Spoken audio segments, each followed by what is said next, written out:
Your birthday is coming. Someone asks what you are doing, and you say the sentence that makes people glitch. Nothing. It is just another day, and instantly the room shifts. Not because they care about candles, because you just broke an unspoken rule. They start negotiating with you. Dinner, drinks, just let us do something. They push celebration at you like it is medicine you are refusing. Because to most people, birthdays are not about you, they are about the social system. Birthdays are a ritual of attention, obligation, and proof. So when you refuse the ritual, they do not hear, "I am chill." They hear, "I am not playing the game," and that is why they get uncomfortable. This video is not about cake, it is about power. It is about the hidden contracts buried inside celebration. It is about how groups test loyalty, how people collect social debt, and how the herd reacts when you refuse to pay your tax. Machiavelli understood something most people never learn. Rituals are not neutral, rituals are governance.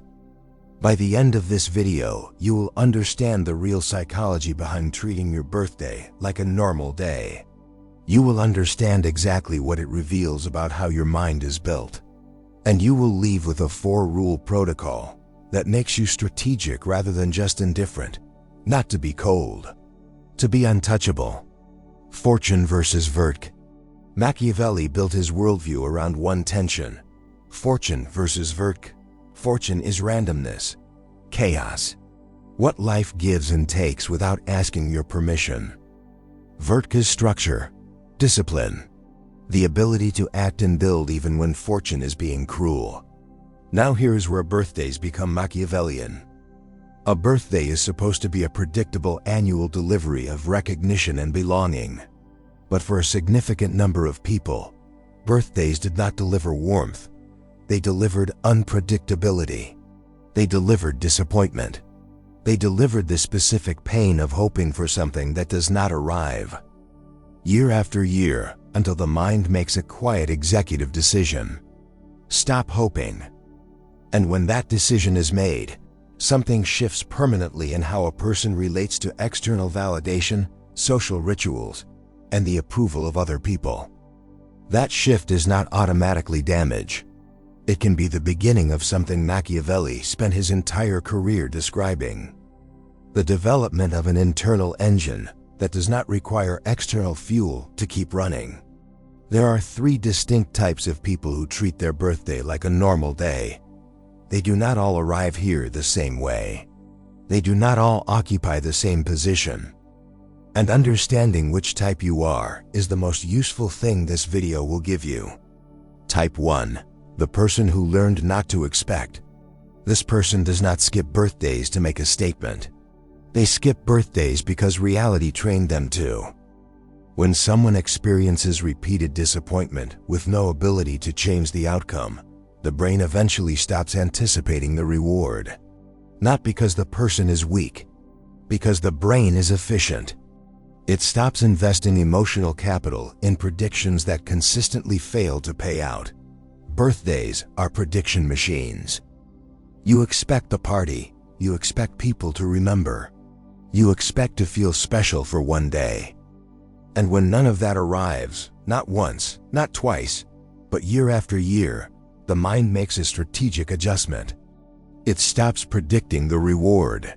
It stops releasing the anticipation. And eventually the person stops caring. Not because they never wanted it, because wanting it became more expensive than forgetting it. So when someone says, "It is just another day," that sentence was not born from apathy. It was built from scar tissue. Machiavelli describes this logic when he writes about rulers who have been betrayed by allies. After enough betrayals, the wise ruler stops relying on promises and starts relying on walls, on moats, on structures that do not depend on other people's goodwill to function. The person who stopped expecting birthday recognition built the same walls. And those walls can keep you stable, but this script will not flatter you for the walls. Because walls are useful in war, but heavy in peace. And there is a critical difference between a person who chose not to need the ritual and a person who needed it so badly they trained themselves not to want it. That distinction matters more than anything else in this video, and we will come back to it. TYPE2, the person running a different clock. This person is not avoiding anything. They are not carrying wounds. They are not making a philosophical statement. They are building something. And when you are genuinely building something, plates lose their emotional charge. When a mind is fully allocated to a mission, the calendar becomes a logistics tool rather than an emotional landscape. Birthdays do not disappear because they are painful. They disappear because they are not on the critical path. This is Machiavellian in the cleanest possible way. Attention is currency. Time is territory. Energy is the army. If you are at war with your own limitations, building something real in the middle of a life that did not hand you a head start, your calendar becomes a battlefield. Every hour allocated to something that does not advance the mission is an hour the enemy gets back. A birthday on that calendar is a low-priority event, not because the person is cold, because the person is oriented. Most people live socially first and build second. This type builds first. And yes, there is a cost. If you never mark time, you can lose the feeling of progress. You can become productive but hollow. You can win the external battle and lose the internal one. So the goal is not to ignore every ritual forever. The goal is to choose your rituals deliberately rather than inherit them automatically. Type 3. The person who does not need the ritual. This is the rarest type, and the one that makes other people the most uncomfortable. This person did not forget their birthday. They did not arrive here through repeated disappointment. They looked at the entire machinery of birthday performance with clear eyes and made a conscious, deliberate choice. I do not need this. They stopped outsourcing worth to an event. They stepped off the treadmill of external hits and social proof. Not because they are cold, not because they are broken, because they found the source. And here is the Machiavellian layer that separates this from every soft psychology take. A person who does not need external validation to feel worthy cannot be controlled through social reward and punishment. You cannot bribe them with praise. You cannot punish them with exclusion. You cannot manipulate them with the threat of being forgotten or left out. They are already whole without your confirmation. That makes them extraordinarily difficult to manage, which is precisely why society calls them cold, distant, difficult, and broken. It is not a diagnosis. It is a threat assessment. Because groups only call you defective when their usual levers stop working. If applause does not move you and silence does not break you, you are not sad. You are outside the control system. The hidden function of birthdays. Now we go where most people never take this topic. Machiavelli does not teach you to be heartless. He teaches you to understand how humans actually behave inside systems. And birthdays are a system. A birthday performs 3 social functions that nobody admits, but everybody feels. Function 1, obligation. When someone celebrates you publicly, there is an invisible invoice attached. Now you owe them attention later. Now you owe them presence at their ritual. Now you owe them participation in the exchange. Most people pretend this dynamic is not real, but they feel it with precision the moment you keep your birthday quiet. The offense is not about missing candles. It is about missing payment. You refuse to enter the debt loop. And the debt loop is how many social relationships sustain themselves beneath the language of friendship and love. Function 2. Priority measurement. Birthdays are a yearly audit of who values who remembers, who posts, who calls, who shows up, who performs loyalty publicly enough to be counted. That is why people panic when you treat your birthday like a normal day. You are not just skipping a party. You are removing the scoreboard. And without the scoreboard, nobody can measure where they stand with you. That uncertainty is profoundly uncomfortable for people whose social identity depends on knowing their position in the hierarchy. Function 3. Membership testing. Friend groups and social circles run on shared rituals. Participating signals you accept the group's authority over your calendar, your attention, and your emotional performance. Refusing signals independence. And independence is dangerous to groups because independent people cannot be managed through shame. They cannot be brought back into line with the threat of exclusion because they have already demonstrated they do not require inclusion to function. So when you treat your birthday like a normal day, you are not just skipping a party. You are disrupting a loyalty test. You are declining to submit to the annual measurement. You are signaling that your worth is not up for collective assessment. And the group responds to that signal the only way fragile systems know how to respond to things they cannot control. They pathologize it. The trap. Now here is where this video refuses to let you off easily.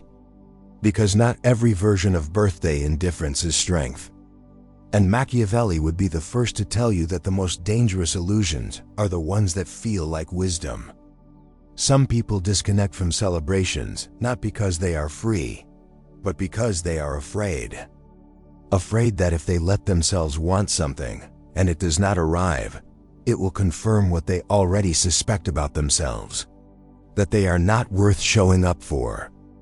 So they opt out entirely before the disappointment can reach them. They call it not caring, but it is the most sophisticated form of caring imaginable. Caring so intensely that the only available protection is total preemptive withdrawal. Machiavelli would not romanticize this. He would name it clearly: fear wearing the mask of philosophy. And fear wearing a mask is still fear. So here is the question you have to answer honestly before you claim the dangerous version of this trait as your identity. When you say, "It is just another day," is that genuine internal sufficiency? Or is it armor you built so long ago that you forgot you were wearing it and started calling it your personality? Because there is a canyon of difference between those two positions. One is sovereignty. The other is a wound that learned to stay very quiet and very still. You do not become powerful by pretending you do not want anything. You become powerful by wanting things without becoming dependent on them. That distinction is everything. Indifference is only power when it is chosen freely. Otherwise, it is just a quiet prison with better branding. The Machiavelli birthday protocol. Now we make this useful. Because Machiavelli never stopped at diagnosis. He always moved to structure. 4 rules, simple and repeatable. Rule 1. Decide the purpose before the day arrives. Most people let society decide what their birthday is for. And society will always choose performance. So you decide first. Pick one purpose from 4 options. Rest, you protect your energy completely. You disappear from obligations, you recover. Connection. You meet only the people who have earned real access. Small, private, human. Reflection. You audit the year honestly. What was built? What was wasted? What gets different treatment next year? You set targets for the year ahead. Leverage. You use the day deliberately to strengthen relationships that matter to your mission. Not to entertain people who contribute nothing to your direction. If you do not decide the purpose, the day will be decided for you. And the version other people choose will always cost more than it returns. Rule 2. Control access. This is pure Machiavelli. Access is power. You do not owe everyone your time because you were born. You do not owe the crowd a performance because another year passed. So here is the move. Give the public a simple low-drama response, keeping it quiet this year. No explanation, no apology, no debate. And give the real version only to the people who earned it. A coffee, a dinner, a conversation that matters. Something that feels genuinely human rather than socially mandatory. This protects you from the social tax while keeping real warmth alive in relationships that deserve it. Rule 3. Pay social debt on your terms. If you reject every ritual completely and permanently, you will create enemies. Not because you are wrong, because people interpret total rejection as silent judgment. And silent judgment creates resentment that compounds. So instead of refusing everything, you manage obligations strategically. You pay in controlled amounts. A brief acknowledgement of people who reached out. A returned invitation at a moment of your choosing. One small genuine gesture toward people who actually occupy your inner circle. Not because you are performing, because you are strategic. Machiavelli understood that sustainable power often requires small controlled concessions that cost you very little but prevent unnecessary conflict. You do not feed the crowd your entire life, but you also do not declare war on your own village for no strategic reason. Rule 4. Do not confuse silence with strength. This is the rule that separates sovereign people from people who have simply become very good at being alone. If you spend your birthday in silence and it feels like genuine peace, that is virtue. That is control. But if you spend your birthday in silence and underneath the stillness, there's a quiet ache you have learned to ignore, because acknowledging it feels like weakness. Do not call that strength. Call it information. It means something needs to be built. Not a party, not a performance. Not a larger social circle full of people who do not know you. A real circle. A life with the right few people in it. You do not need many people, you need the right ones.